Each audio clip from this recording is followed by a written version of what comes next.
Bismillahirrahmanirrahim. Assalamualaikum warahmatullahi wabarakatuh.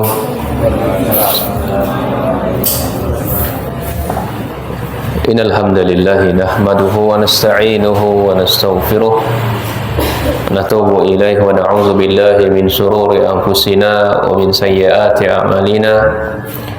May yahdihillahu fala mudilla lahu wa may yudlil fala hadiya lahu. Asyhadu an la ilaha illallah wahdahu la syarika lah wa asyhadu anna Muhammadan abduhu wa rasuluh. Wa sallallahu subhanahu wa ta'ala ayyamanna alaina bi'ilmin nafi' wa amalin salih wa yafaqihna fid din wa ikhtalana futuhal arifin wa yarzuqna al-ikhlasa fil aqwali wal a'mali. Allahumma amin. Bapak Ibu yang dirahmati Allah Subhanahu wa taala, para santri yang senantiasa saya sayangi di jalannya. Alhamdulillah, dengan taufik Allah Subhanahu wa taala, pagi kali ini kita akan kembali melanjutkan pembacaan kitab Riyadhus Shalihin, dan kita masih membahas bab taubah.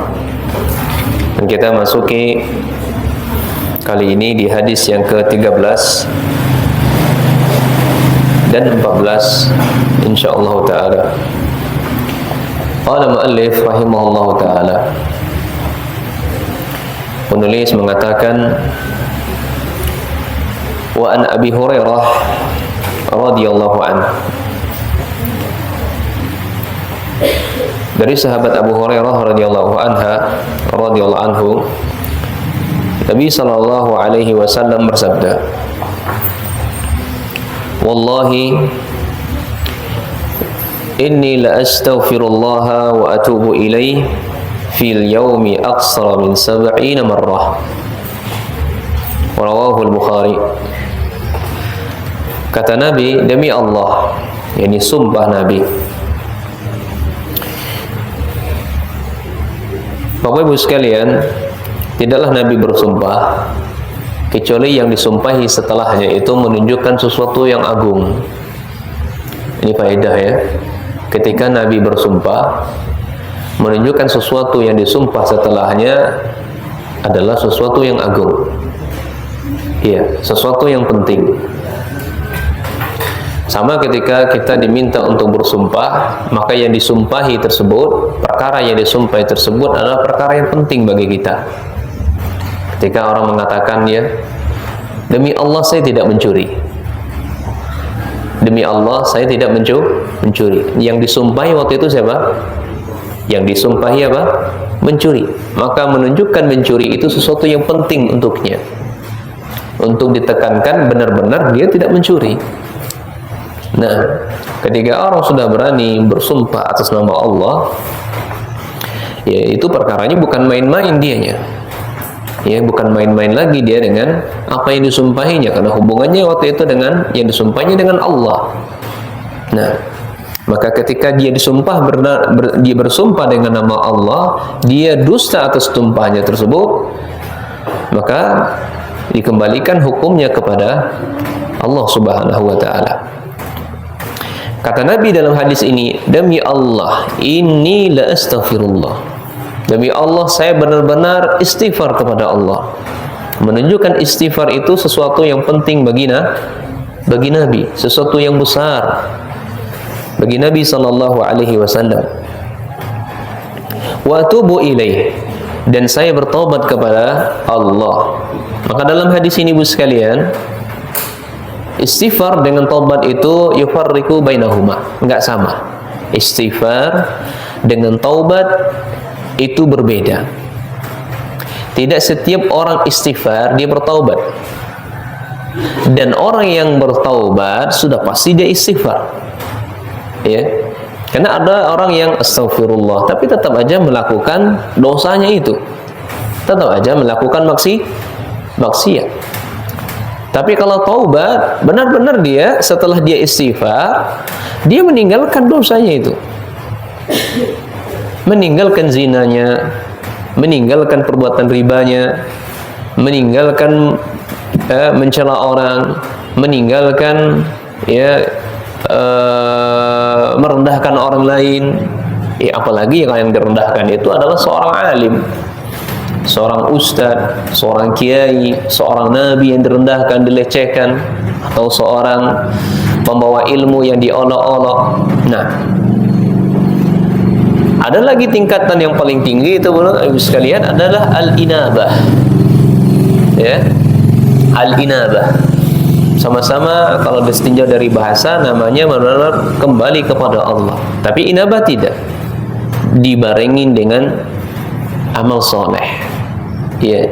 Tidak cukup dia meninggalkan dosanya, tidak cukup dia meninggalkan kemungkaran yang dilakukannya, tapi dibarengi dengan dia banyak amal soleh. Nah, maka dalam hadis ini kita dapat pelajaran istighfar dengan taubat itu dibedakan oleh Nabi. Istighfar dengan taubat itu dibedakan oleh Nabi. Ya santri ya, istighfar, taubat, bisa antum pahami? Tidak setiap orang istighfar menunjukkan dia bertaubat. Tapi orang yang bertaubat sudah menunjukkan dia adalah istighfar. Dan Nabi SAW dalam hadis ini katakan, wa ana, benar-benar mohon ampun kepada Allah dan bertaubat kepadanya pada setiap harinya lebih dari 70 marrah. Ya, lebih dari 70 marrah, 70 kali. Itu dalam sehari, Pak. Itu Nabi alaihissalatu wassalam. Maka menunjukkan istighfar itu selain dari Nabi aturannya lebih banyak lagi istighfarnya. Aturannya lebih banyak. Dalam sebuah riwayat Ummul Mukminin Aisyah pernah mengisahkan dosa Nabi yang telah berlalu dan dosa Nabi yang akan datang itu sudah diampuni. Iya, Nabi tahu dirinya diampuni oleh Allah. Tapi Nabi SAW ingin mencontohkan, ingin menampakkan kepada kita, oh ini loh saya, seorang Nabi dosanya sudah diampuni oleh Allah, masih saja banyak istighfar kepadanya, masih saja bertaubat kepadanya. Siapa kita yang tidak mendapatkan predikat diampuni dosa yang telah berlalu, diampuni dosa yang akan datang? Tentu jauh lebih aula lagi untuk memperbanyak istighfar. Jauh lebih banyak lagi kita untuk bertaubat kepada Allah Azza wa Jalla. Kemudian di hadis yang ke-14, wa anil Agharri ibn Yasar, dari sahabat Agharr bin Yasar al-Muzani, semoga Allah meridhoinya, Nabi sallallahu alaihi wasallam bersabda, kata Nabi, ya ayyuhan nas, wahai seluruh manusia. Ketika diseru oleh Nabi sallallahu wahai manusia, maka dengarkan, renungi dalam hati yang paling dalam, saya ini bagian dari mereka atau tidak? Ketika kita mengimplementasikan saya ini bagian darinya, maka tubu ilallah, bertaubatlah kepada Allah, kembalilah kalian kepada Allah, wastaghfiruh, dan ucapkanlah kalimat istighfar kepada Allah. Ya Allah, ampuni saya ya Allah, saya ini banyak dosanya ya Allah, ampuni saya ya Allah. Fa inni, adapun saya, maka saya, kata Nabi SAW, atubu fi yaumi mi'ata marrah, saya benar-benar bertaubat kepada Allah dalam seharinya 100 kali. 100 kali. Masya Allah ibu sekalian ya. Maka dua hadis yang kita bacakan di atas, Syekh Muhammad Shalih Al-Utsaimin rahimahullah, beliau mengatakan,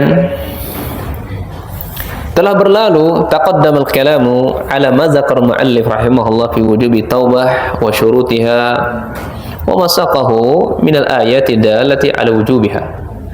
Kata Syekh Shalih Al-Utsaimin berbicara tentang wajibnya taubat, juga berbicara tentang syarat-syaratnya, beserta dengan dalil-dalil dari ayat akan wajibnya taubat.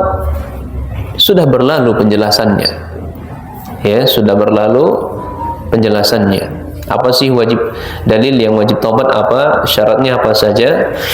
Itu sudah berlalu penjelasannya. Adapun wahadani al-hadisani zakarahuma al-muallifu rahimahullah liyastadilla ala zalika bisunnah. Dalam dua hadis ini yang disebutkan oleh muallif ini menunjukkan ya ala zalika bisunnah ini kita akan mempelajarinya dari sunnah Nabi. Ya. Dua hadis yang disebutkan oleh muallif ya, ini akan kita pelajari dari hadis. Li'annahu kullama tadaffarat adillah ala syai'in qawi wa sara awqada awjaba. Karena setiap kali dalil-dalil dari Al-Qur'anul Karim misalnya, kemudian ditambahi lagi dalil dari sunnah, itu menegaskan atau membuat sesuatu itu menjadi kuat ya, membuat sesuatu itu menjadi kuat, sehingga sesuatu yang wajib tadi menjadi tegas. Yang diwajibkan apa? Taubat. Di awal kita sebutkan dalil dari Al-Quran akan wajibnya taubat, ditambah lagi dengan hadis dari Rasul sallallahu alaihi wasallam menunjukkan taubat itu sesuatu kewajiban yang paling ditegaskan. Ya, paling ditegaskan. Hadis dari sahabat Abu Hurairah tadi, Bu. Bahwasanya Nabi sallallahu alaihi wasallam bersumpah kepada Allah untuk beristighfar dan bertobat kepadanya lebih dari 70 kali. Padahal itu adalah Rasulullah sallallahu alaihi wasallam, kata beliau. Allazi ghafarallahu lahu ma taqaddama min dhanbihi wa ma ta'akhkhar. Sebagaimana yang kita sebutkan tadi, dosa Nabi yang telah berlalu dan yang akan datang itu sudah diampuni oleh Allah. Itu Nabi selalu istighfar kepada Allah lebih dari 70 kali. Demikian pula dalam hadis Aghar bin Yasar juga demikian, menunjukkan Nabi itu banyak sekali istighfarnya, banyak sekali bertaubat kepada Allah, sampai 100 kali istighfar, sampai 100 kali bertaubat.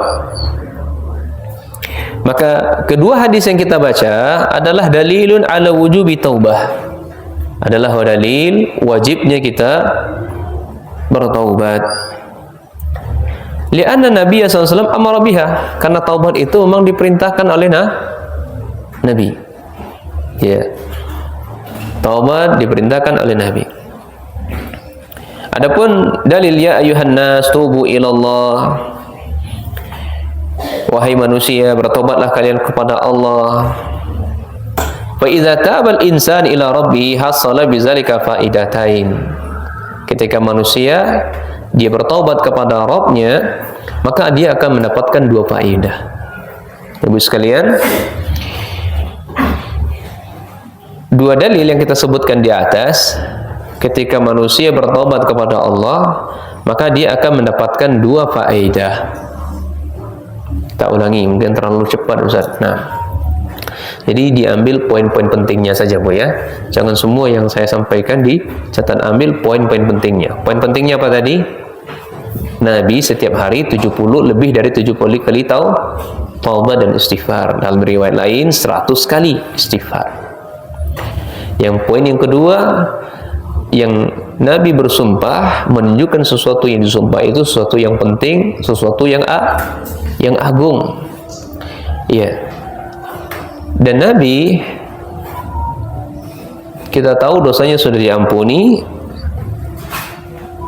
masih saja banyak beristighfar, maka siapa kita jauh lebih banyak untuk bertaubat. Itu sudah 3 poin itu.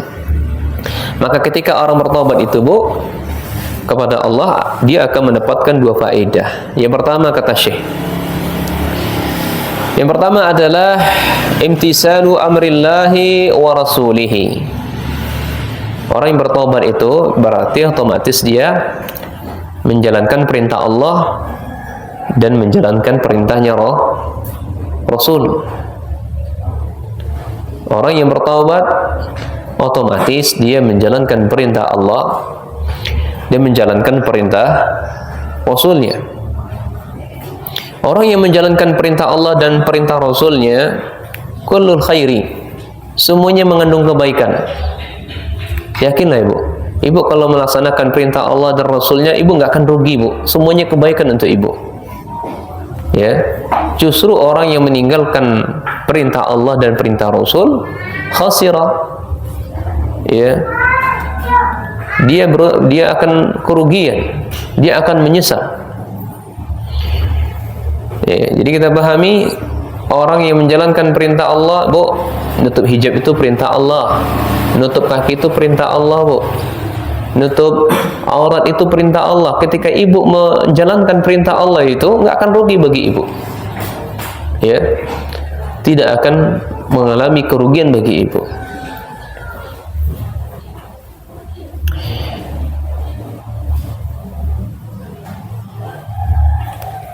Dan siapa yang melaksanakan perintah Allah dan perintah Rasul, itu taduru sa'adatu fid dunya wal akhirah. Ya santri ya, kita antum sebagai santri, ketika ada perintah kebaikan dari ayah guru antum itu, yakinilah itu sumber kebahagiaan untuk antum. Iya, guru antum minta tolong belajar yang serius nak. Ketika belajar itu jangan ngobrol. Ketika belajar itu jangan bicara dengan yang lain, jangan ganggu orang lain. Itu perintah dari guru antum, kebaikan buat antum. Ketika antum jalankan perintah dari guru antum itu, sama halnya antum sudah taat kepada Allah dan taat kepada Rasulnya. Lihat perintahnya itu ma'ruf atau tidak. Guru antum memerintahkan antum apa tadi? Belajar, hendaknya diam, serius. Kebaikan atau tidak? Kebaikan. Iya. Maka ketika kita melaksanakan perintah guru kita tadi, yang itu adalah kebaikan untuk diri kita, itu sumber kebahagiaan. Iya, sumber kebahagiaan di dunia kita dan sumber kebahagiaan di akhirat nanti. Demikian pula ibu sekalian punya suami, ya, punya anak yang mesti dididik. Yakinlah itu adalah amanah yang Allah amanahkan untuk kita, dan Allah yakin kita mampu untuk mengurusnya. Laksanakan itu. Ketika ibu melaksanakannya, maka akan timbul, itulah sumber kebahagiaan ibu, sumber kebahagiaan yang kita raih di dunia, sumber kebahagiaan yang kita raih di akhirat. Iya. Jadi lakukan ibu sekalian itu dengan senang hati, karena itu sumber kebahagiaan ibu. Anak kita diajari dengan hal-hal yang baik. Nah, ya, usia awal ketika dia sudah paham, ya, fahamul khitab, kita ajak bicara, itu dia paham untuk perintah kita, maka dari sejak dini kita ajari mereka untuk bertutur kata yang baik. Ya, ajarkan mereka untuk tidak mengganggu orang lain. Ajarkan mereka hal-hal ini nggak boleh nak, itu nggak boleh nak, ini nggak boleh nak. Ya, sehingga ketika dia besar atau kita sekolahkan, ya, guru-gurunya yang ada di sini pun terbantu. Ya, guru-gurunya terbantu. Nah, ini faedah yang pertama. Apa tadi bu? Ibu melaksanakan perintah Allah dan Rasul, itu sumber kebahagiaan di dunia dan di akhirat. Dan semua perintah Allah dan Rasul semuanya kebaikan. Tidak ada yang menyiksa ibu, menyengsarakan kita, semuanya nggak ada. Menyusahkan kita tidak ada. Kita aja yang menyusahkan diri sendiri. Ya. Contoh begini, ya, menyusahkan diri sendiri begini. Kita bangun masjid misalnya nih, kita bangun masjid atau bangun sekolahan terus misalnya. Alhamdulillah Allah mudahkan kita untuk membangunnya. Banyak datang musinin segala macamnya. Banyak datang rezeki untuk membangun masjid tersebut, bangun sekolah tersebut. Namun diri kita mempersempit diri kita sendiri. Ya, mempersempit diri kita sendiri. Padahal sudah Allah mudahkan. Iya, kita tinggal bisa perintahkan orang, nggak tolong orang, nih bangun ini uangnya sekian. Nggak harus kita dituntut bisa untuk semuanya. Oh saya nggak bisa, akhirnya mesinnya nggak kebangun, akhirnya sekolahnya nggak kebangun. Padahal dia bisa membangunnya melalui perintah dia, minta tolong dia, atau mengupahkan orang lain. Padahal Allah berikan kemudahan untuk dia. Ini namanya mempersempit diri sendiri. Allah mudahkan dia, tapi dia mempersempit diri sendiri. Taib. Yang kedua, wal faidatu tsaniyah iktida'u bi Rasulillah sallallahu alaihi wasallam. Orang yang istighfar tadi, Bu, menjalankan taubat kepada Allah, dia sudah mencontoh Rasul sallallahu alaihi wasallam. Di mana Rasul sallallahu alaihi wasallam bertaubat kepada Allah setiap harinya 100 kali. Yani dia mengatakan atubu ilallah, atubu ilallah, atubu ilallah. Saya bertobat kepada Allah, saya bertobat kepada Allah. Atau saya istighfar kepada Allah, astagfirullah, astagfirullah, astagfirullah. Dan seterusnya. Maka diberikan catatan keras oleh Syekh Shalih Utsaimin di sini. Wa taubatu la budda fiha min sidq. Taubat itu harus jujur, Bu. Ya. Bertobat kepada Allah itu harus jujur. Jangan sampai ya ketika dia bertobat kepada Allah, ya dia berhenti dari dosanya, tapi dari lisannya, dalam hatinya masih terpaut untuk berbuat maksiat atau meninggalkan kewajiban. Ini tobatnya nggak jujur namanya. Dia katanya saya bertobat kepada Allah, berhenti dari dosa, tapi lisannya, hatinya masih ingin atau masih keras kemauannya untuk berbuat maksiat, masih keras keinginannya meninggalkan kewajiban. Atau dia bertobat kepada Allah dengan lisannya saya bertobat, tapi wajawarihuhu, akan tetapi anggota badannya musirratun ala fil maksiyah, terpaut ya, atau ingin saya ingin berbuat maksiat lagi lah, saya ingin melakukan lagi lah. Maka kata Syekh, fa inna taubatahu la tanfa'uhu. Taubat yang seperti ini, Bu, enggak bermanfaat. Ya. Taubat seperti ini tidak bermanfaat. Bahkan orang yang melakukan seperti ini, Bu, bistizai billah, orang-orang yang mengolok-olok Allah namanya. Ya. Mengolok-olok Allah Subhanahu wa taala. Kaifa taqulu, bagaimana kalau engkau mengatakan atubu ilallah min maksiatin, saya bertobat kepada Allah dari maksiat, wa anta musirun 'alaiha, sementara hatimu, lisanmu, ya, anggota tubuhmu ingin terus untuk berbuat maksiat. Ya. Atubu ilallah min maksiatin wa anta azimun 'ala fi'liha. Saya bertobat kepada Allah dari maksiat ini dan itu, tapi masih keras kemauan kita ingin melakukannya. Maka tobatnya seperti ini tidak bermanfaat, alias mereka mengolok-olok Allah namanya. Iya. Coba kalau kita, Bu, manusia, dibawa prakteknya kepada manusia, muamalah yang seperti tadi, iya, itu apa namanya? Penghinaan dan pelecehan namanya. Iya. Ya Mas, maafkan saya berjanji tobat, saya tidak akan melakukan lagi, saya nggak ambil motormu lagi, saya tidak akan melakukan tindakan kriminal lagi sama kamu. Tapi tetap aja di belakangnya menggibahinya misalnya. Itu apa namanya? Penghinaan dan pelecehan. Kata saya, hadza yastakhirru bi. Ini namanya penghinaan, pelecehan. Wa yastahzi'u bihi. Ya, mengolok-olok namanya seperti ini. Maka bagaimana hal itu bisa kita lakukan kepada Allah Subhanahu wa taala? Ya, bagaimana perbuatan tersebut bisa hal itu kita lakukan kepada Allah Subhanahu wa taala. Nah, maka seorang mukmin ya tidak layak untuk seperti itu. Kemudian Syekh Shalih Utsaimin rahimahullah mencontohkan ada beberapa bentuk perbuatan dosa atau dosa besar yang dilakukan. Contoh begini.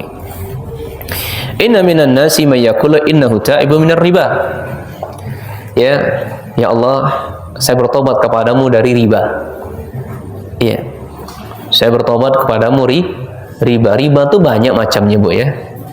Riba itu banyak macamnya, bukan hanya terpaut dengan hutang kita kepada bank, bukan.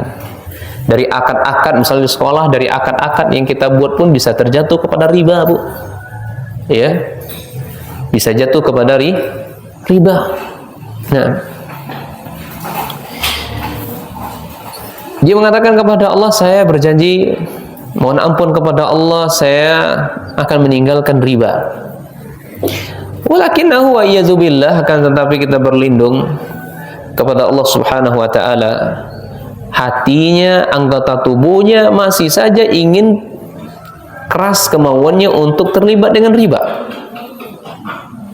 Yumarisur riba sarihan, bahkan melakukan riba secara terang-terangan.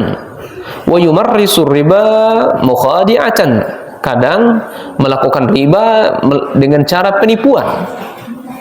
Ya, ada orang yang secara terang-terangan melakukan riba. Ya, contohnya ya pinjam uang ke bank. Ya, pinjam uang, mau bangun apa? Bangun hotel, mau bangun ruko, mau bikin gaban usaha, itu pinjam riba ya secara terang-terangan. Ya. Atau pinjam uang ke bank sekian ratus juta beli mobil. Ya, beli mobil. Ya. Mobilnya pun juga ikut leasing. Sudah ribanya berlipat-lipat. Riba ke bank dan riba kepada leasing. Iya. Ini riba terang-terangan namanya seperti ini. Ada juga yang riba tapi menipu. Ya, dah kuadrat lagi riba yang dilakukannya. Datang ke bank tapi melakukan penipuan. Ya. Melakukan penipuan. Ya. Saya punya sekolah, saya pemasukan saya begini dan begitu, tapi nggak seperti itu. Ya, intinya laporan yang dibuat agar dananya cair, ya, di data-data yang dibuat dirubah-rubah atau dimanipulasi. Pas anak kuliahnya begitu, agar uangnya tadi cair, melakukan transaksi riba tapi dengan penipuan. Ini ribanya, kata Syekh di sini, wa iyazubillah, wa qad marra bina katsirun alladzi yuwarsu riba mukhada'an a'dhamu isman wa jurman. Masyaallah, ini tindakan kriminal yang tingkat luar biasa, Pak. Dosanya bertingkat-tingkat ini. Riba dengan cara melakukan penipuan. Ya, dibandingkan dengan minalladzi yumarisu riba bisarahah, ketimbang orang yang melakukan riba secara terang-terangan. Bukan berarti boleh, tapi kalau berbicara dosanya, riba secara menipu, melakukan penipuan itu dosanya lebih besar ketimbang riba terang-terangan, dan ini tindakan kriminal yang amat luar biasa. Ya. Li'anna alladzi yumarrisu riba bil mukhada'ah jana 'ala nafsihi marratain. Orang yang melakukan riba dengan cara menipu tadi itu, Bu, itu sedang dia menganiaya dirinya sendiri. Menganiayanya dengan dua kali aniaya.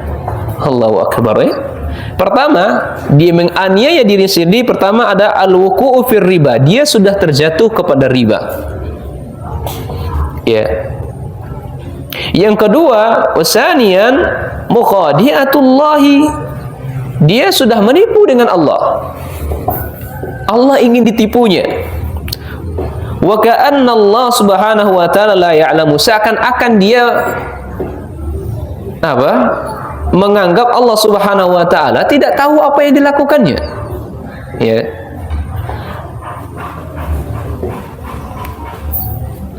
Jadi orang yang menipu transaksi perbuatan riba itu seakan-akan dia menganggap Allah nggak tahu apa yang dilakukannya. Wa hadza yujidu katsiran minan nas al-yaum. Dan ini banyak, Pak, Bu. Kita jumpai manusia yang melakukan praktek semisal ini pada hari ini. Ya. Gadaikanlah sertifikat misalnya. Yang katanya seperti sertifikat dia, padahal bukan sertifikat dia. Ya, sudah melakukan penipuan. Allazina yata'amaluna fir riba sarihan. Ya, inilah yang dilakukan oleh orang-orang yang melakukan transaksi riba. Dan ini perkaranya sudah jelas. Ya. Oleh karena itu sekalian, walihada yajibu alaina, kata Syekh, wajib untuk kita idza kunna shadiqina ma Allah, kalau benar-benar kita jujur kepada Allah, Pak, Bu, jujur dalam taubat kepada Allah, an nuqli 'anil dzambi wal ma'asi iqla'an haqiqiyan, wajib kita meninggalkan, mencampakkan dosa dan maksiat yang kita lakukan secara hakiki. Kita wajib membencinya, Bu, wajib menyesal sampai hatta takuna taubatan nasuha, sampai benar-benar taubat kita itu taubat yang nasuha. Ya. Jadi pahamnya kita, Bu, orang yang mengatakan saya taubat kepada Allah dari dosa ini, dosa riba, tapi hati, lisannya atau anggota badannya masih keras ingin terpaut dengan perbuatan riba, ini tidak jujur dalam taubat. Dan lebih parahnya kalau dia transaksi riba tapi menipu Allah. Seakan-akan dia mengatakan apa yang dilakukan olehnya Allah tidak tahu. Maka nasihat, ya, nasihat dari Syekh tadi, wajib kita bertaubat kepada Allah dengan jujur, benar-benar menanggalkan, mencampakkan, menyesal, membenci, nek gitu loh. Dengar riba tuh nek gitu loh. Jijik kita begitu tuh. Riba lagi, jijik benar. Mestinya begitu. Sehingga taubat kita benar-benar diterima oleh Allah. Maka dalam dua hadis yang kita baca tadi, Bu, kata Syekh, ini dalilun anna nabiyana Muhammad asyaddun nas ibadatan lillah.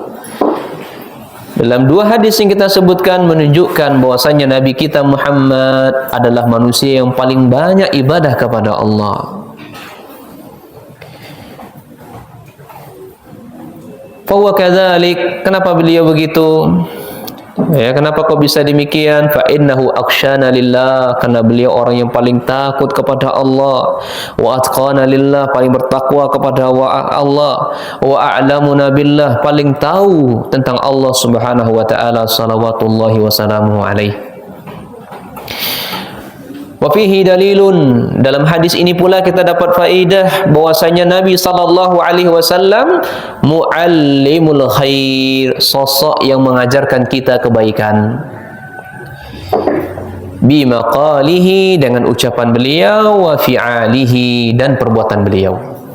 Jadi Nabi itu, Bu, suri tauladan, panutan, sosok yang mengajarkan kita kepada kebaikan, baik kebaikan yang diajarkan oleh beliau berupa ucapan, baik kebaikan yang beliau contohkan berupa perbuatan. Maka istighfarlah kepada Allah. Perintahkan manusia untuk istighfar kepadanya hingga meneladani, melaksanakan perintah dan mengikuti apa yang dilakukan oleh Rasul sallallahu alaihi wasallam. Wa hadza min kamali nusihi salawatullahi wa salamu alaihi li ummati, dan ini adalah nasihat yang sempurna dari Rasul sallallahu alaihi wasallam untuk umatnya. Ya. Maka fayambagi lana nahnu aidan anna nata'assa bihi, Maka wajib bagi kita untuk berpegang teguh kepada nasihat yang sempurna ini. Ada catatan menarik dari Syekh di sini. Iza amarna an-nasa bi amrin an naqula awwala may yamtasila hadzal amr. Bu, ini apa ya?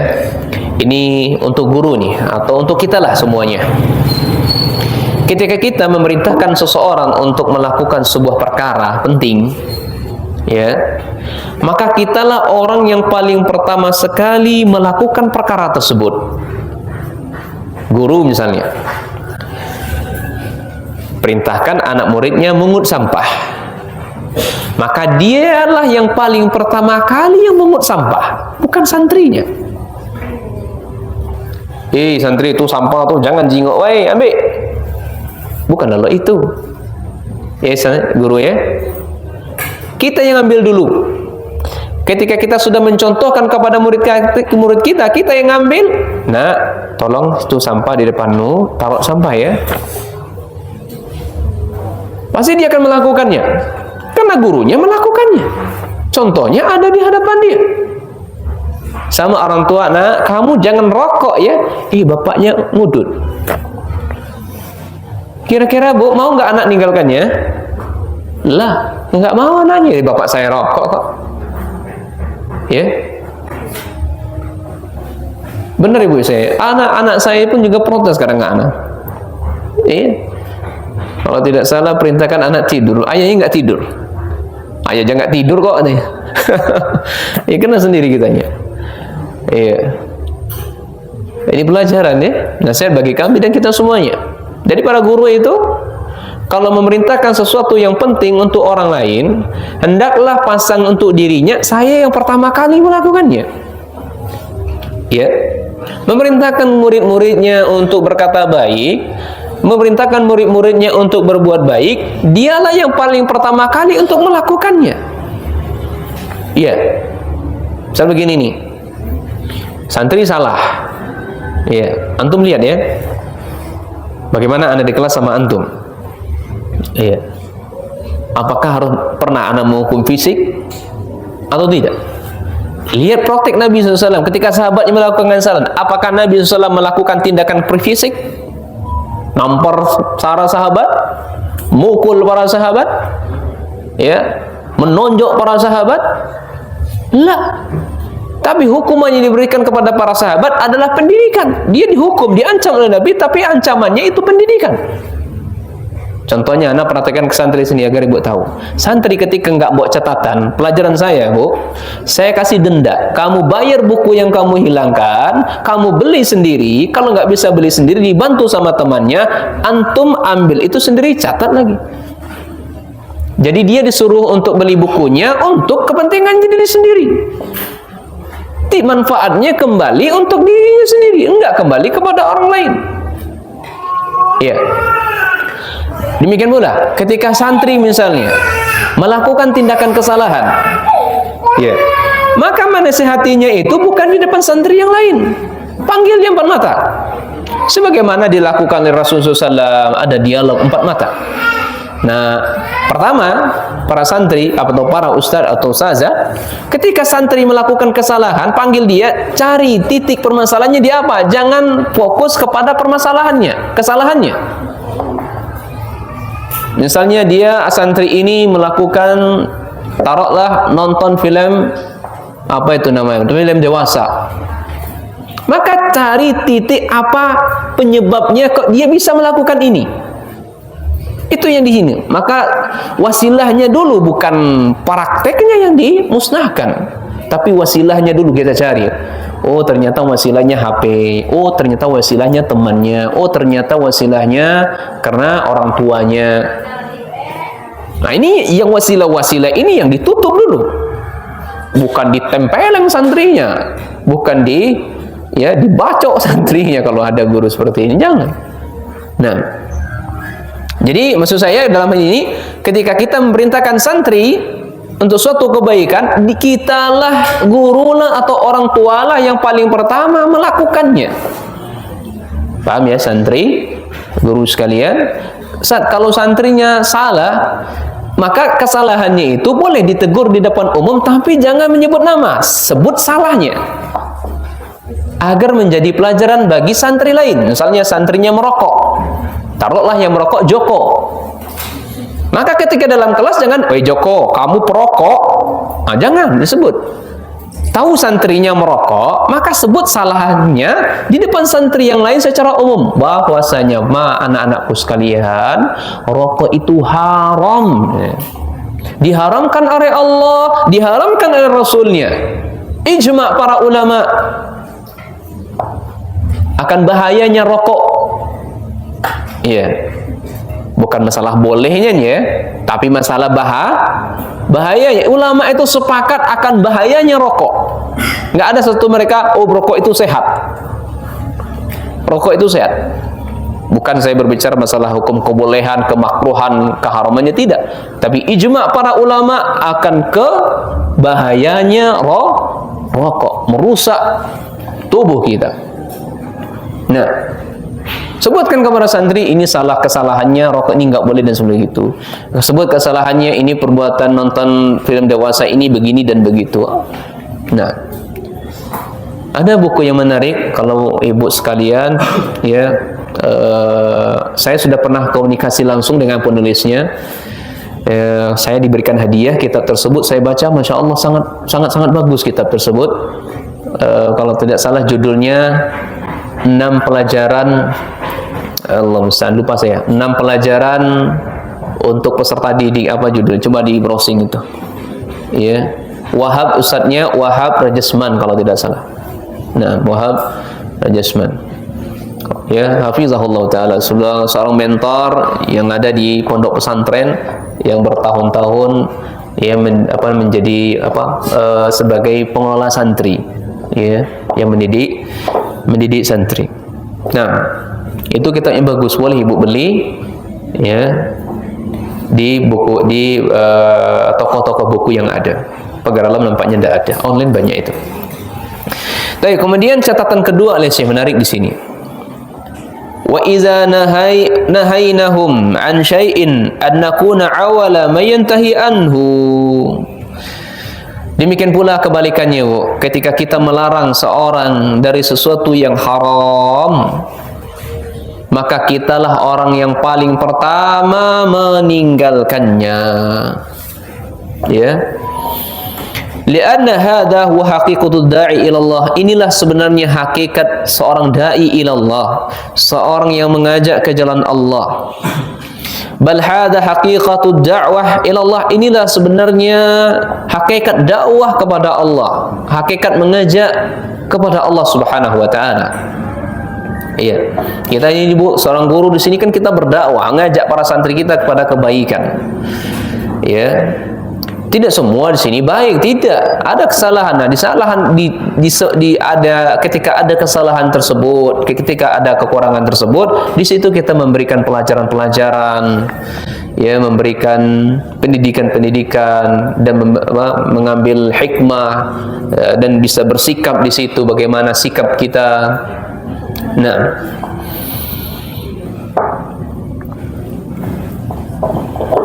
jadi bal haqiqatu dakwah ilallah, bahkan ini adalah hakikat dakwah kepada Allah, antafa'ala ma tu'mar, melakukan apa yang kita perintahkan, meninggalkan apa yang kita larang. Kama kana Rasul sallallahu alaihi wasallam amarna bi taubah, sebagaimana Rasul sallallahu alaihi wasallam memerintahkan kita untuk bertaubat, wa huwa yatubu aksara minna, dan Rasul sallallahu alaihi wasallam, atau padahal Rasul sallallahu bertaubat kepada Allah lebih banyak daripada kita. Nas'alullah ayyatuba alaina wa alaikum wa ahdiyana wa iyyakum siratan mustaqim wallahu muwaffiq. Selesai hadis ini, 2 hadis. Kita sampai jam berapa santri? Jam 10. Nah, sampai jam 10 masih ada setengah jam lagi. Hadis yang ke-15. Boleh istirahat, boleh minum dulu santri. Naam, boleh. Antum istirahat, antum selunjurkan kaki, pijit temannya, punggungnya, boleh. Diizinkan. Silakan. Pijit dulu padahal ngantuk. Naam.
Kita lanjutkan ke hadis 15. Gantian kita, ada mic lagi enggak? Yang punya kitab boleh dibaca hadisnya. Santri kayak nampaknya enggak bawa kitab. Umahat ada? Ustazahnya ada enggak bawa kitab? Kalau ada, boleh tolong dibantu ana untuk membacanya. Ada? Gimana Ummu Aini? Penitia Ummu Aini? Ada? Gak ada kitabnya? Baik, kalau tidak ada, ana baca sendiri. Maksud saya tadi saling berbagi kita kebaikan. Kalau nggak ada, apa boleh dikata? Qala mu'allif rahimahullah. Hadis yang ke-15 dari sahabat Abi Hamzah Anas bin Malik Al-Ansari, di mana beliau ini adalah khadimi Rasulullah SAW. Ini sahabat Anas bin Malik ini pembantu Rasulullah SAW yang dihadiahkan oleh ibunda beliau ke Nabi SAW, di mana para sahabat yang lainnya memberikan hadiah kepada Nabi, dan beliau nggak ada sesuatu yang diberikan kecuali anak beliau, ini Anas bin Malik, untuk membantu ya Rasul sallallahu alaihi wasallam. Ini boleh Bu ya, jadi memberikan hadiah. Misalnya ibu punya anak, ibu hadiahkan ke anak, itu alhamdulillah misalnya. Iya. Saat ini anak saya ini pintar, bagus, segala macamnya, hadiahkan ke anak. Misalnya ya, boleh. Jadi saya yang tanggung semuanya. Demikian pula lah sahabat Anas bin Malik ditanggung oleh Nabi SAW kehidupannya. Nabi SAW bersabda, kata sahabat Anas, "Lallahu afrahu bi taubati 'abdihi min ahadikum saqata 'ala ba'irihi wa qad adallahu fil ardi falatin." Hadis muttafaqun alaih. Kata Nabi, disebutkan oleh Anas bin Malik, Allah itu sangat gembira dengan taubatnya seorang hambanya atau salah seorang dari hambanya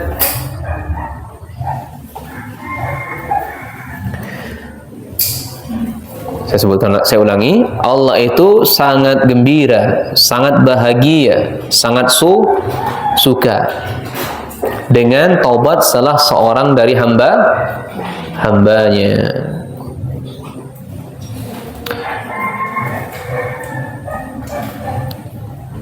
Min ahadikum saqata ala ba'irihi, melebihi kesenangan seorang hamba atau seorang laki-laki yang terjatuh dari ontanya, waqad adallahu, kemudian ontanya menghilang, fil ardi, di tanah yang falah, yang tanah yang sangat luas, bahasa kitanya di padang gurun atau padang pasir.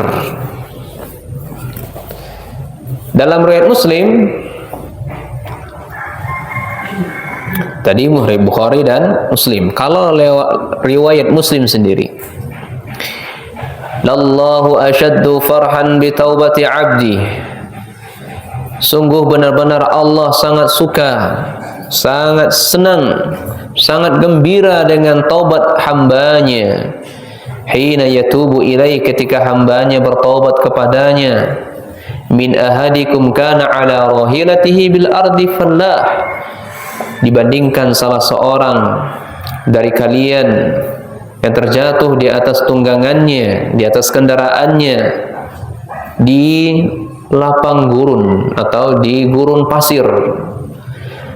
Fanfalatat minhu wa 'alaiha ta'amuhu wa syarabuhu, Padahal di ontanya tadi, di kendaraannya tadi, itu ada makanan, ada minuman sebagai fa'isa minha, sebagai sumber kehidupan. Fa'ata syajarah, maka seseorang tadi mendatangi pohon. Fattaja'a fi zilliha, kemudian dia berteduh di bawahnya. Waqad ayyasa min rahalitihi, dan dia akhirnya berputus asa dari kendaraannya tadi. Fa bainama huwa kadzalika idh huwa biha qa'imatan 'indahu. Setelah dia berputus asa, ya, kemudian tiba-tiba kendaraannya tadi atau ontanya tadi ada di sisinya atau di sampingnya. Fa akhadha bi khitamiha, kemudian dia, ontanya tadi dalam keadaan terikat di batang-batang pohon. Tsumma qala min syiddatil farh, kemudian dengan saking gembiranya, saking senangnya laki-laki tadi, sampai-sampai laki-laki tadi mengatakan apa? Allahumma anta abdi wa ana rabbuk. Ini kalimat kufur, Bu.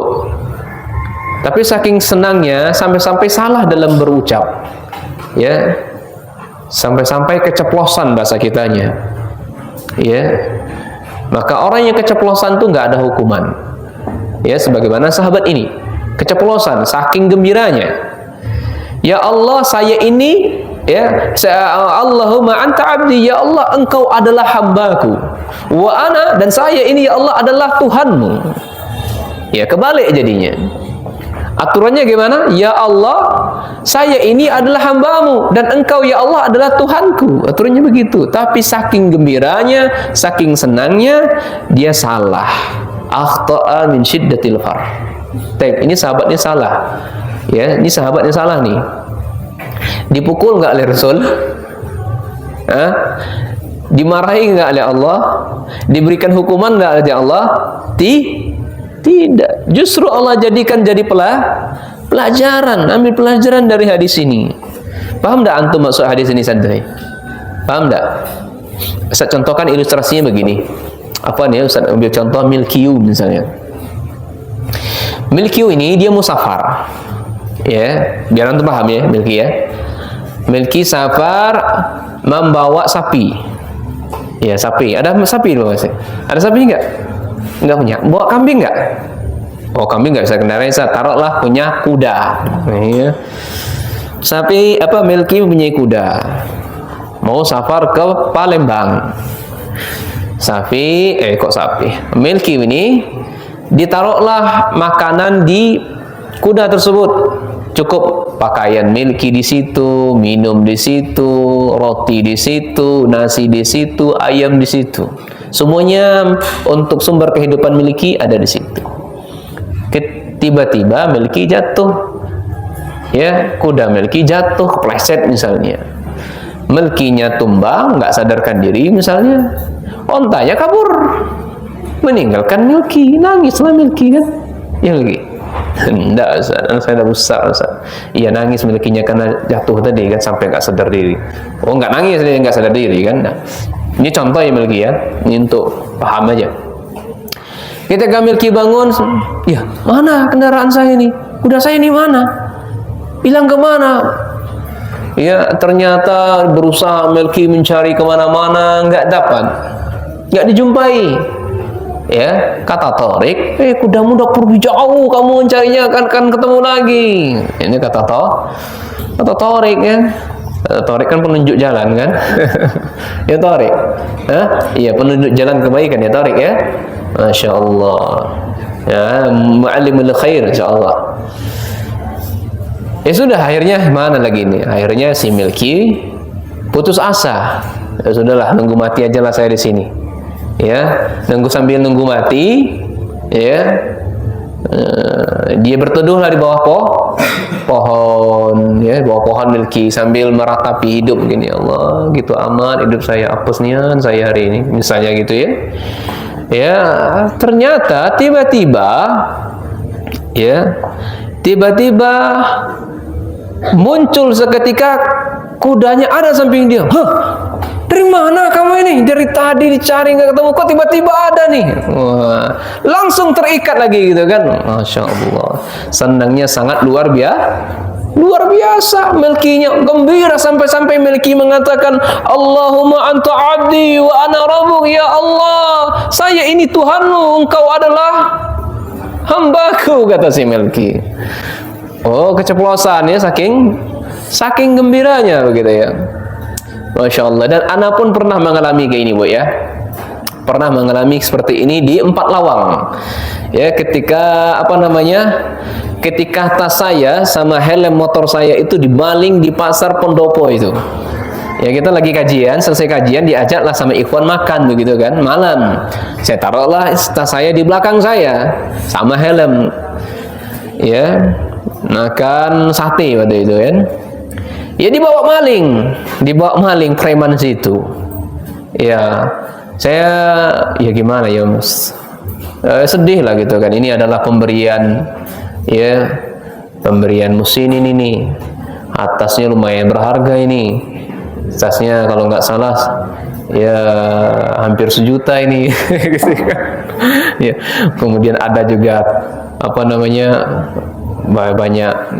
banyaklah peralatan dakwah di dalamnya. Aduh, kalau dihitung mungkin 1 juta lebih ini. Ya sedih kita begitu kan. Nggak ada harapan kayak nggak akan kembali. Anak disuruh istirahat sama kawan-kawan, tenang usah ditenangkan oleh kawan-kawan. Ya, saya jamin tasnya Ustaz akan kembali. Iya, kembali jam 1 dini hari. Ya, kita kehilangan jam 9 malam, dicari-cari sama kawan-kawan, ternyata dikembalikan sama malingnya. Ya, Masya Allah, kita menjumpai ketika itu dapat kabar tasnya utuh, helmnya utuh, semua alatnya utuh di dalamnya, dikembalikan semuanya. Oh, senangnya sangat luar biasa, gembira lagi, Masya Allah. Begitulah, sama ibu kan mungkin kehilangan dompet ya, atau kehilangan suami, ketemu lagi suaminya. Mas, dimana kamu selama ini? Mas, dia cari-carikan, sudah saya infokan, ternyata kamu ada di bilik ternyata. Sembunyi di mana kamu nih Mas? Ini misalkan saja Bu ya. Nah, itulah hadis gambaran seorang sahabat Nabi SAW yang sudah berputus asa, ya nggak akan pernah ketemu lagi dengan kendaraannya, ya tinggal nunggu mati saja begitu. Kemudian kendaraannya tadi kembali ke hadapan dia senangnya sangat luar biasa, sampai-sampai dia salah bicara. Dan ingatlah Bu, gembiranya Allah bila dibandingkan dengan gembiranya orang yang kehilangan tadi, itu Allah sangat gembira dengan seorang hamba yang dia benar-benar bertaubat kepadanya. Baik. Demikian Bu sekalian ya. Dari hadis yang kita bacakan tadi, apa faedah yang bisa kita ambil? Yang pertama, dalilun ala farhillahi ta'ala bi taubati min 'abdihi idza taba ilaih.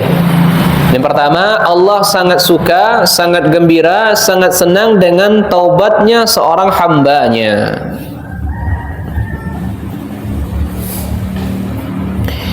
Dan kecintaan Allah semacam ini Bu adalah kecintaan yang sangat agung, ya, sangat penting. Walakin la li ajli hajatihi ila a'malina wa taubatina. Bukan berarti Bu, ya, Allah itu butuh dengan amalan kita. Bukan berarti Allah itu butuh dengan taubat hambanya. Fallahu ghaniyun 'anna. Allah itu kaya kita. Jadi jangan dipahami, ya, berarti Allah butuh dengan perbuatan kita. Berarti Allah butuh dengan taubat kita. Toh buktinya ketika kita bertaubat kepada Allah, Allah tambah senang. Itu menunjukkan Allah, ya, butuh dengan taubat kita. Enggak, ya, Allah tidak butuh. Akan tetapi ini sebagai bentuk mahabbatihi subhanahu wa ta'ala karamih, ya, sebagai bentuk, ya, kemuliaan Allah, kemurahan Allah subhanahu wa ta'ala. Kita ambil pelajaran di situ, kemurahannya Allah kepada hambanya. sayangnya Allah kepada hambanya, cintanya Allah kepada hambanya. Wa innahu yuhibbu subhanahu wa ta'ala ayyahwa ayyafar, dan Allah itu mencintai, ya, menyukai memaafkan hambanya daripada menyiksa hambanya. Ya, Allah itu, ini ya, santri atau guru, Allah itu cinta kepada, lebih menyukai memaafkan ketimbang menyiksa. Kebalikan dari kita. Kita balik perkataan itu. Saya lebih suka kepada santri saya untuk saya maafkan dari salahnya daripada saya membacoknya, daripada saya nempelengnya, daripada saya menyakitinya, begitu. Apapun bentuk kesalahan santri saya maafkan daripada saya harus menyiksa. Tapi hukuman tetap kita tegakkan, aturan tetap kita tegakkan. Yang dihindarkan tindakan tindakan penyiksaan. Apa hukum yang berlaku di sini? Yang nggak bawa buku, yang disepakati apa? Ya, yang disepakati, yang dah bawa buku, dia harus maju ke kelas di depan, jelaskan lagi apa yang dijelaskan gurunya. Mendidik atau tidak? Mendidik. Latih untuk berbicara depan umum. Milki, kamu ngomong tadi kan, di sini. Ini misalkan, maafkan Ustaz ya. Tadi kan Ustaz bicara gitu kan, tolong Milki jelaskan lagi kepada teman-temannya. Jelaskan lagi. Maka dengan demikian, Bu sekalian, Milki yang kita minta tadi, maka semakin mungkin, maka semakin paham apa yang dijelaskan oleh guru. Ini di antara bentuk nikmat yang Allah berikan kepada anak, maka anak ceritakan kepada antum ambil pelajaran. Ketika dulu anak waktu SMA, bahkan di SMP, MTS dan MAN, ya. Ini tahadus bin nikmah ya, semua ngambil pelajaran. Ini pengalaman bagi anak, ini menguatkan kita. Ketika guru kami menjelaskan masalah fisika, masalah kimia, masalah matematika, ya.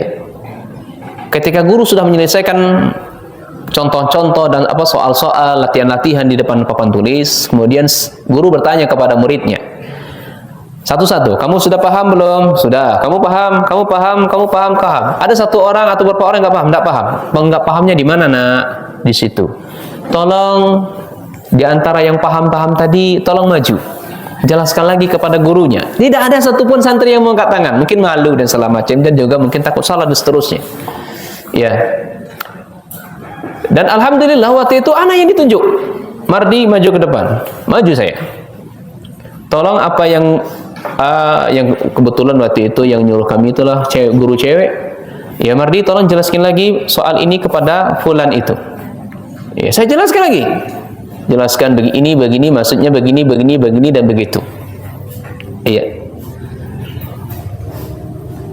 Dan isi itu saya ambil pelajaran ikhwan, dengan paham kita tadi di awal jelaskan guru, ditunjuk oleh guru kita menjelaskan lagi, itu semakin menguatkan pemahaman kita. Jadi kembali untuk kita sendiri. Nah, dan demikian seterusnya dari hukuman-hukuman yang berlaku, yang sifatnya itu mendidik, ya, menata untuk untuk pendidikan menjadi budi pekerti yang baik, itu jauh lebih manfaat. Nah,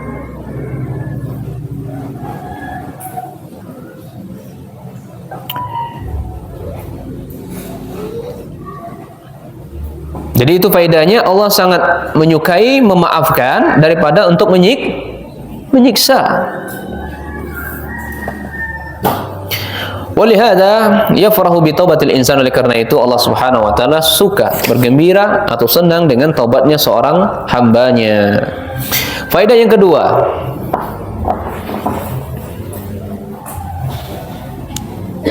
dalam hadis ini motivasi untuk bertaubat. Faedah yang keduanya, dalam hadis ini motivasi atau dorongan untuk kita bertaubat. Li'annallaha yuhibbuha, karena Allah mencintai, ya, hambanya bertaubat. Wa hiya min maslahatil abdi, dan itu taubat itu maslahat kepada hambanya. Ini yang kita katakan, menghukum santri itu hukumnya kembali ke maslahatnya untuk santri.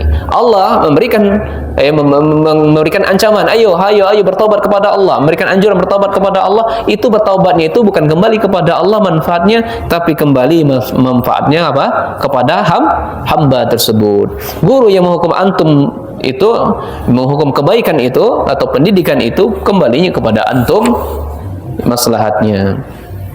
Kemudian faedah yang ketiga, wa fihi isbatul farhi lillahi subhanahu wa ta'ala wa huwa yafrah. Dalam hadis yang kita sebutkan, penetapan sifat gembira, ya, sifat gembira bagi Allah subhanahu wa ta'ala, dan sifat marah bagi Allah, sifat benci bagi Allah, dan sifat cinta. Jadi Allah memiliki sifat gembira, yang kedua sifat marah, dan sifat benci, dan sifat cinta. Ada 4 santri.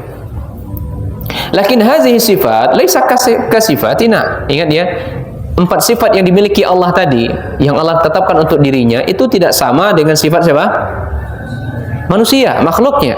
Makhluk punya sifat cinta, makhluk punya sifat marah, makhluk punya sifat gembira, makhluk punya sifat marah. Tapi sifat marahnya Allah itu tidak sama dengan sifat marahnya makhluk. Cintanya Allah nggak sama dengan cintanya makhluk. Senangnya Allah tidak sama dengan senangnya makhluk. Laisa kamitslihi syai'un wa huwas samiul basir. Allah enggak serupa dengan segala sesuatu. Allah Maha mendengar lagi Maha Sami', ya, mendengar dan Maha melihat. Ya, ini menunjukkan bal huwa farhun yaliku bi'izamatihi wa jalalihi wa la yushbihu al-farhan makhluqin. Bahkan ini menunjukkan gembiranya Allah, bencinya Allah, marahnya Allah, cintanya Allah sesuai dengan kemahaagungan dan kemuliaan Allah. Baik. Faedah yang keempat. Dalilun ala anal insan idza akhta'a fi qawli min al-aqwali walau kana kufran sabaqa lisanuhu ilai fa innahu la yu'khadhu bihi. Fa hadzal rajul qala kalimatul kufr. Faedah yang keempatnya, Bapak sekalian, kalau ada santri kita atau saudara-saudara kita terjatuh dalam kesalahan, salahnya itu mungkin diucapkannya, yang diucapkannya itu adalah kalimat kekufuran, ya, karena keceplosan, maka tidak ada hukum untuknya. Tidak ada hukum untuknya. Padahal yang diucapkannya apa? Kalimat kufur. Lianna qaul insan li rabbih. Lihat, karena ucapan manusia terhadap Rabbnya, anta abdi wa ana rabbuk. Engkau adalah hambaku dan saya adalah Tuhanmu. Hadza kufrun nasyak. Ini tidak diragukan lagi, kalimat ini kufur. Ini bisa mengeluarkan orang dari Islam, Bu. Ibu kalau mengatakan sengaja mengucapkan kalimat ini, sengaja meyakini dan menyadari apa yang ibu ucapkan, ini bisa mengeluarkan seorang dari Islam. Menganggap dirinya Allah dan Allah dianggapnya hamba. Ini bahaya kalimat seperti ini. Meskipun kalimat ini kalimat kekufuran, tapi orang yang mengucapkannya dia nggak sengaja, nggak bermaksud, karena saking gembiranya tadi, maka tidak ada hukum untuknya, ya, tidak ada masalah. Mana dalilnya? Ya, lebih lanjut sih. Ya, penjelasannya begini. La yu'akhidhumullahu billaghwi fi aymanikum walakin yu'khadhu bima kasabat qulubukum. Iya, ini surat Al-Baqarah 225. Allah Subhanahu wa taala, yang kita pahami dalam ayat ini, Allah tidak akan pernah menghukum, ya, orang-orang yang melakukan kesalahan yang tidak disengaja. Nah, berbeda dengan orang mula-ula, ya, berbeda dengan orang mula-ula dan seterusnya. Sama juga contohnya misalnya seorang suami, ya, mentalak istrinya, padahal dia tidak maksud untuk mentalak istrinya, menceraikan istrinya. Dia nggak bermaksud untuk menceraikan istrinya. Dia saking gembiranya terucap kata-kata talak misalnya, atau saking marahnya begitu kan, meledak-ledak marahnya, marah yang tidak sampai sadarkan diri, sampai memecah-mecahkan atau menghancurkan barang-barang apa begitu. Misalnya suami terucap kata talak baginya, maka nggak ada hukum, maka ucapannya tidak berlaku. Dalam ayat lain disebutkan Quran surah Taubah ayat 65 sampai 66. Ya, wala in sa'altahum la yaqulanna innama kunna nakhudu wa nal'ab qul abillah wa ayatihi wa rasuli kuntum tastahzi'un. Ini orang-orang yang mengolok-olok, Bu. Ya, sengaja dia mengucapkan kalimat kekufuran meskipun dia bermain-main. Ya. Kalau yang tidak sengaja tadi Al-Baqarah 225. Kalau orang yang sengaja meskipun dia bermain-main atau mengolok-olok, ini jatuh kepada kekufuran. Mereka mengatakan, orang-orang kafir mengatakan, ya kunna nakhudu wa nal'ab, ini kami sedang gurau saja, kami bermain-main saja. Qul abillah, katakan wahai Muhammad, mengapa terhadap Allah dan ayatnya, Rasulnya kalian melakukan istihza, ya, mengolok-olok. La ta'taziru qad kafartum ba'da imanikum. Tidak perlu kalian minta maaf, ya, setelah kekafiran kalian, qad kafartum, kalian sudah kufur ba'da imanikum, setelah kalian beriman. Wallahu taala alam bisawab. Demikian saja, dan kita akan lanjutkan, ya, di hadis ke-16 di pertemuan berikutnya, ya, insyaallah setelah hari raya insyaallah. Nah, bulan depan masih ada? Nggak ketemu lagi ya? Nah, sudah masuk bulan Ramadan. Biiznillah. Allahumma balighna ila Ramadan. Kita akhiri dengan doa kafaratul majlis. Subhanakallahumma bihamdika asyhadu an la ilaha illa anta astaghfiruka wa atubu ilaik. Wassalamu alaikum warahmatullahi wabarakatuh.